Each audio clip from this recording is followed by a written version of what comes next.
আজকে আমরা এসেছি ময়দা কালীবাড়ি ইটভাটার কাছে। তো একটা ভাই কাজ করছে, দেখো হাতে স্পিড।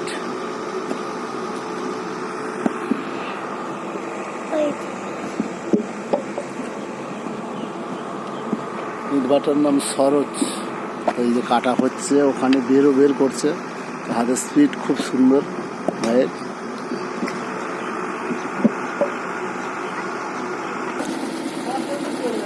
তো বন্ধুরা দেখো,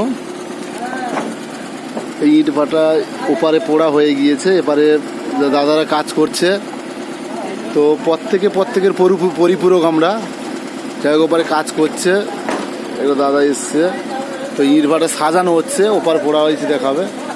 এবার পুরো কাজ করছে দাদারা। এইটা পুরো ফিচার্সটা দেখাবো। কাজ করছে, এইটা সাজানো হচ্ছে, আর এই ভেতরটা সাজানো হয়।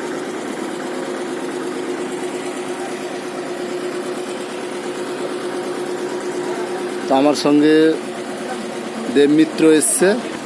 তো দেখো এই যে বাবা দিকে ওরা ধুলো লাগিয়েছিস গালে। তো এই দিকটা পোড়া হয়ে গেছে, দিদিরা কাজ করছে, দেখো এই দিকটা পোড়া হয়ে গেছে, আর এই দিকটা সাজানো হচ্ছে। এইটা সাজানো হচ্ছে পুরোটা, আর এক সাইডটা এইটা পোড়ানো হয়ে গেছে। এইটা আমি দেখাবো। তো এটা পোড়া হয়ে গেছে, পোড়ানোর পরে বেরিয়ে যাচ্ছে, বার করা হচ্ছে, দিদিরা কাজ করছে সব।